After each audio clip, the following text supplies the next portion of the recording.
subtitles if you wish to by turning it on. We also have Sam Riddle providing BSL interpretation for those who need it today. So I'm going to hand over to Louise Atkinson. Thank you. Thank you very much. And thank you to everybody for joining us tonight. A huge welcome to everybody who is on the call or anybody who is watching any one of our many live broadcasts this evening. This meeting is also being recorded for use in the future. And my name is Louise Atkinson. As well as being a primary school teacher in Cumbria, I am also currently serving as NEU National President, and I'll be chairing the call this evening. So just a couple of points before we get on and make a proper start. For those of you that are on the call, you should be able to see a behaviour statement within the chat. We don't have any Q&A function this evening because it is a much shorter call than the ones that we normally do. This is a briefing about how you can return your ballot and why you should be returning your ballot. But please do feel free to use the comments to have a comment to one another. And we will be looking at those comments as well, but we won't be responding to them as a question and answer. If you do have any specific questions that we don't cover this evening, I would encourage you to go and have a look at our frequent questions page, which is available on our website as well. And of course, speak to colleagues within your school, speak to a rep that's within your school or your local officers as well. And we will obviously be having other Zoom calls as well. I believe the chat is not working this evening, so apologies for that. I think we've got a few technical issues on there, so apologies if you're not able to access the chat, but do indeed go and have a look at those frequently asked questions pages or speak to your rep in school or your local officer as well. So as I say, it's a very, very short Zoom this evening. So without further ado, I am going to hand it over to our Joint General Secretaries, Mary Balstead and Kevin Courtney. Thank you very much.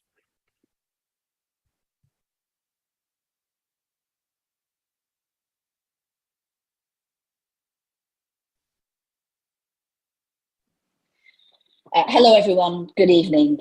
Thanks for coming on the Zoom call tonight. So we want to talk to you about why your union, the National Education Union, is asking you to vote yes in the pay ballot. Yes, if you're a teacher. Yes, if you're a leader. And yes, if you're a support staff member. Now, the ballot papers should have arrived at your home addresses earlier this week. And we're going to tell you at the end of this call how to request a replacement if your ballot hasn't arrived by the end of the week. We want you to vote for a fully funded, inflation-proof pay rise for teachers, for leaders, and support staff. We want you to vote yes, not just for yourself and your family, but so that your pay is not cut in reality when inflation is running at over 12%. But we want you to vote yes for education, because you all know, we all know, that things cannot carry on like this. Things have to change if we are to protect education against cuts, which the government is planning now. Cuts which our schools cannot make without further damaging children's education. And if you have already voted, we have another ask for you. We want you to talk to your work colleagues about why you have voted and why they should also vote too. Schools cannot run, education for our children cannot run without teachers and support staff, but they are turning away from the professions they love. School leaders are reporting that support staff can earn more working in a supermarket than in a high-skilled job in a school. Teachers are leaving the profession in droves, driven away both by excessive workload, but by low pay. The stark facts for our members are that teachers' pay has been cut by over 20% in real terms since 2010, before this year's 5% rise. That will take it to a 24% real terms cut compared with 2010. Nearly a quarter of salary. Support staff have fared even worse. Their pay has been cut by 27% since 2010. So is it any wonder that schools can't hold on to support staff when they find they could be better paid working in Oldie or Lidl? Is it any wonder, given these cuts to real terms pay, that graduates are not choosing to become teachers. Less than half the places on initial teacher training courses were filled this year. Only 18% of the government's target for physics teachers, only 31% of the government's target for teachers of computing, only 34% of the target for modern foreign languages. We are losing out on these teachers coming to our schools, and the problem, we all know, doesn't end at recruitment. Teachers leaving the profession earlier and earlier in their careers, a third leaving within 5 years, driven out by low pay and far too heavy workloads, so that both teacher and support staff shortages are now huge problems for school leaders, for education. As a nation, these shortages mean that we cannot provide the quality of education we want for children and young people, particularly for those who are already deprived and who most need dedicated teachers and support staff if they're to fulfill their potential. For our country to have any hope of growth, it needs to have teachers who can be in the classroom. And we have tried every way to alert the government to the problems of teacher and support staff vacancies in our schools. We have tried every way to show them that inflicting the longest period of pay suppression since the Napoleonic Wars, as has happened since 2010, is no way to treat dedicated public servants, the public servants the nation relied on during COVID to educate and support children. But ministers have not listened. As they played musical chairs in Whitehall with 5 secretaries of state in as many months, the situation has deteriorated. And now the National Education Union, the NASUWT, and the Heads Union, the NAHT, are all balloting their members for strike action, along with the RCN, the RCM, the CWU, the FPU, and many more. You don't get unions balloting on this scale unless there is something very wrong. We want you to know that a yes vote is not a selfish act, anything but. By voting yes, you are saying you are not going to stand for it any longer. You are not going to stand and see class sizes rise to pay for inadequate pay rises. You are not going to stand by and see the curriculum narrowed. You are not going to stand by and see extra activities stopped. You are not going to see children failing to get the help they need when they have mental health problems or family issues which need resolving. You are not going to see these things happening because your school cannot cope anymore with the scale of demand on budgets that are already stretched to breaking point. We shouldn't have to stand, you shouldn't have to stand for teachers and support staff using food banks because they cannot make their wages last till the end of the month. You shouldn't have to stand for teachers being afraid they cannot afford to put petrol in their car to get to work. You shouldn't have to stand for schools being starved of the funds that they need. Next year, nearly 70% of schools will have lower funding for pupils when inflation is taken into account than they did in 2015. Funding for each pupil cut by £178. Many schools having less in real terms than they did this year when budgets are already cut to the bone. What a way to treat our nation's children. What a way to treat our nation's young people. What a way to treat us, you, the educators. So now is the time to stand up. Enough really is enough. Vote yes in the ballot. Demand that the government provides the funding to allow education to run, to allow the pay rises we need. Now's the time to stand together and be counted. Join the fight for an education system fit for the 21st century. Join the fight for fair pay for teachers and support staff. If you've not voted yet, please do so as soon as you can. Open the envelope, put a cross in the box, put the ballot into the prepaid envelope and post it tonight. Don't delay. The sooner we get your vote, the sooner we can make a stand. For our profession and for the children of this country, now is the time. Thank you very much.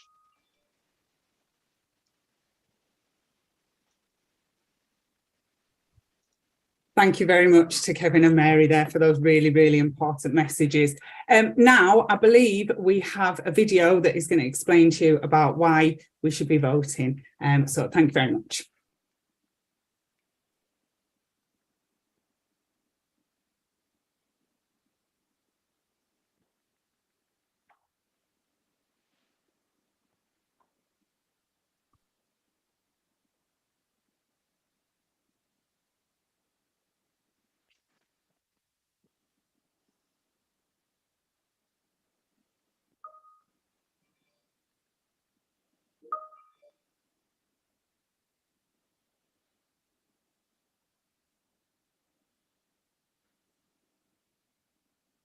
Apologies, we are just having a few technical issues there. As you can probably see, we are just working to try and resolve that and get the sound sorted. So please just bear with us.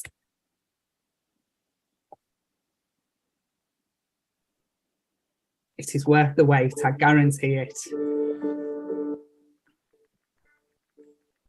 I've used food banks a lot. I got Christmas dinner, dropped it in my house because I couldn't afford Christmas dinner.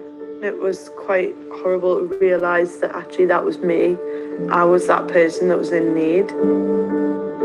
If you look at teachers' Facebook groups or teachers' message boards on the internet, it's one of the most depressing places in the world, and you can see the lack of morale and the utter crushing feeling that I think a generation of teachers are feeling. There's definitely times when I'm getting to the end of the month and needing to borrow from my family. And I think it is that fear as well. That situation is just going to get worse. I've obviously been a lot more stressed managing money and thinking about money all the time, even when I'm in bed, because it's a constant worry. Not month to month, not paycheck to paycheck, it's day to day. When I went into teaching, I had my daughter when I was 18. I then did my degree and I did my teaching qualification, kind of believing that I was putting in that hard work for her and that I would be able to give her, a good life. And now to be 30 and find my financial situation getting worse rather than better and seeing the impact that that has on my children as well is really disheartening. Our mortgage going up £100 a month meant that I had to go find another job. Now I'm tending bar and I'm working as a barman. I am a beekeeper as well. I sell honey and I sell bees. But again, it's just like a way of sort of bringing in a bit more money. I don't know when my next day off is going to be because I'll be working Saturday and Sunday, then I'm back on school on Monday. And I can only imagine my next time off will probably be at the end of next week, I believe, and it's half term. The 5% pay increase that's the current offer from the government, there's a few problems with it. We're already in a situation where over the last 12 years, teachers have faced a real terms pay cut of 20%. What is inflation at now? 12%? So 5% on top of the pay cut we've already had is just nowhere near what it should be. On top of that, that 5% offer is supposed to be funded by schools. School budgets can't accommodate that.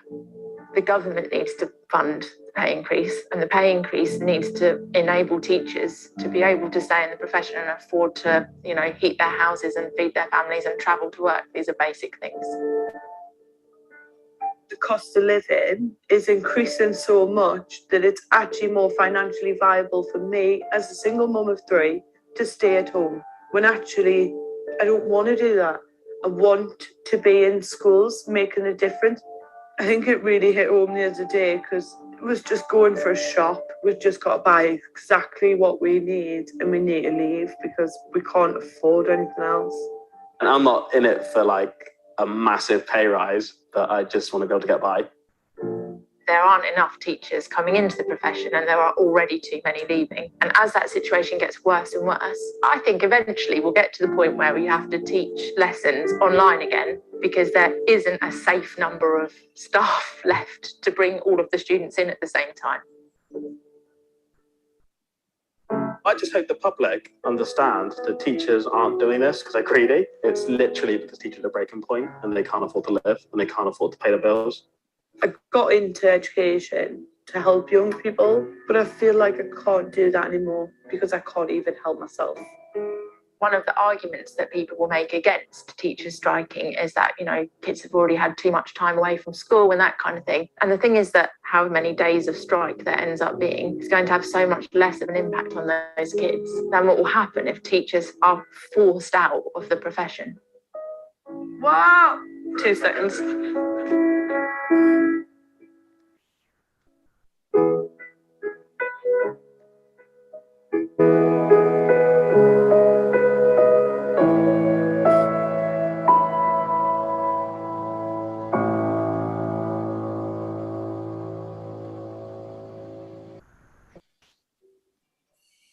Brilliant. Thank you very much to the tech team for getting that video put out there, and apologies if the sound was a little bit dipping in and out there.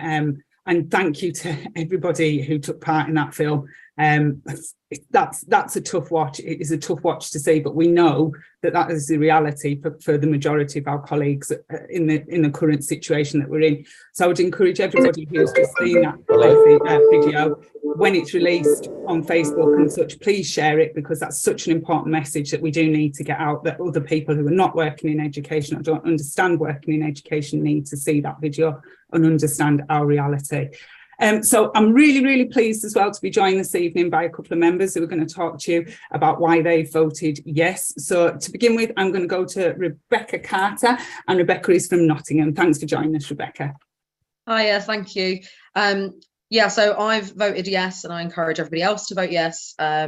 This is my 10th year of teaching. So the kind of 10-year point, thinking about the amount of cuts that we've had over that time, kind of in real terms spending power, essentially out of my 5 days that I'm working, I may as well be working on a Friday for free. That amount has not been given to me over that time. I'm really kind of acutely aware of the fact that this really hits hard people that are quite new to the profession as well, people that are younger, people that are trying to get on the housing ladder, things like that really badly affects them.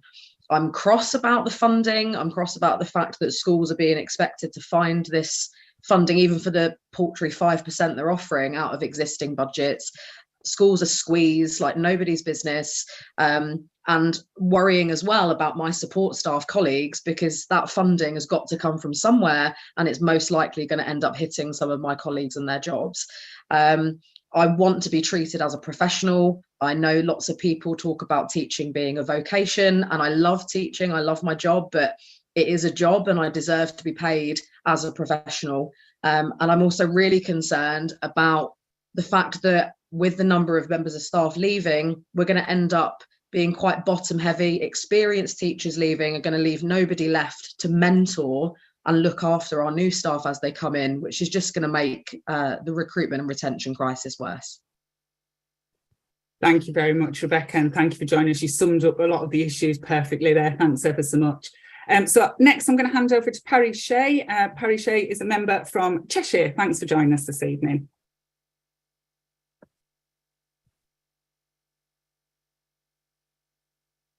Are you okay to unmute, Parry? I think brilliant, thank you.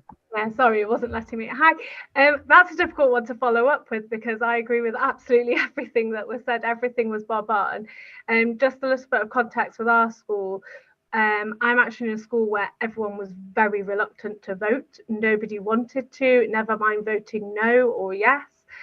We have a tricky situation where we have a head that is very anti-union. We're part of a trust that are very anti-union, but we've managed to get everybody voting, and everybody voted yes.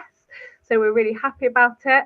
We've got a very, very skilled set of teachers at our school. We're a small village school, and we have exactly the same issue where we're really concerned that if newer teachers, so I'm the newest teacher in our school and I've been here for about 5-6 years.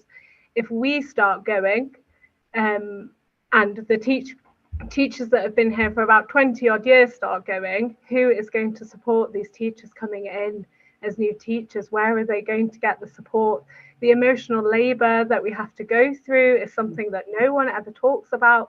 I'm sure everybody goes home and we're stressed and we take it with us, because the whole point of our job is that we care about these children, yet that's not being recognised. We're not being paid properly for all the hours that we do.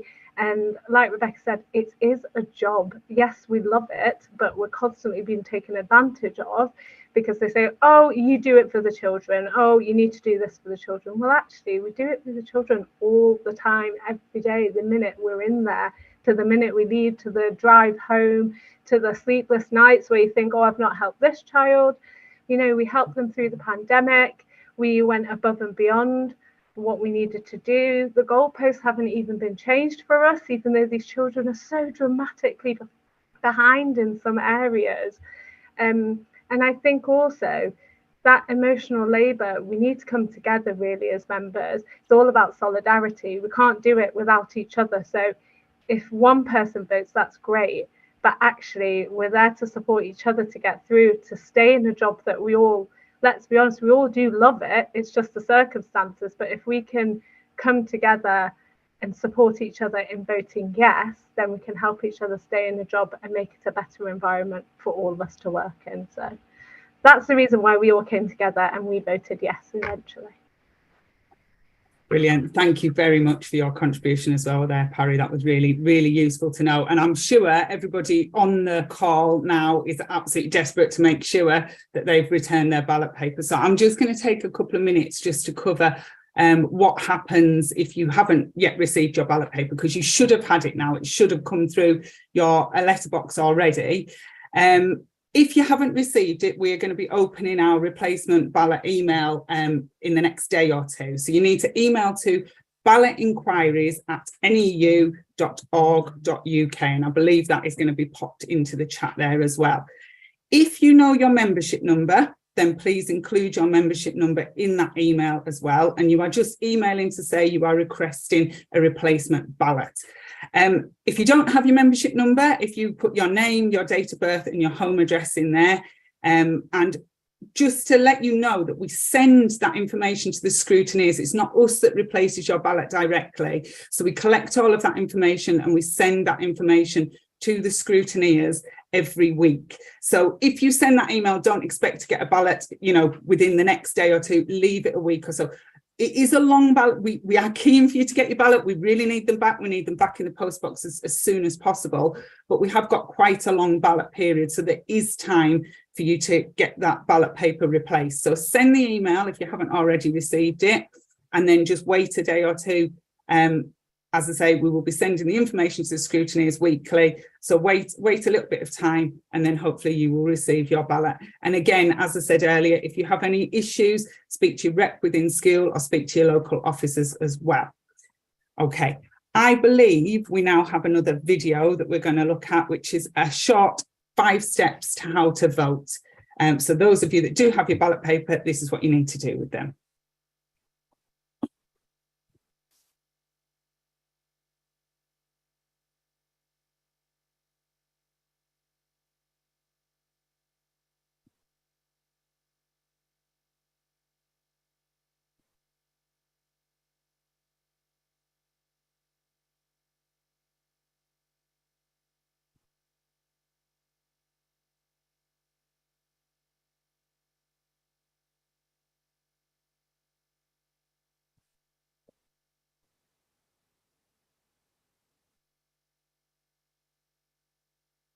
Just bear with us. We're working furiously behind the scenes on the sound. We'll get there.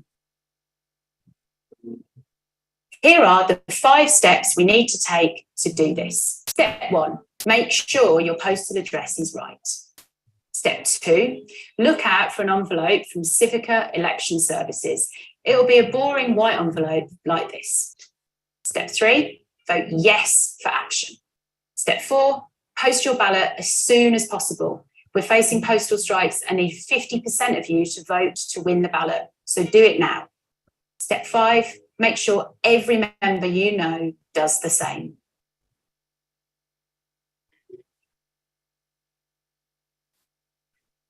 Brilliant, really straightforward. And I managed to get my ballot paper in the postbox yesterday in a very, very rainy Carlisle, but it was done and it's in the postbox. So it's been sent and it's away.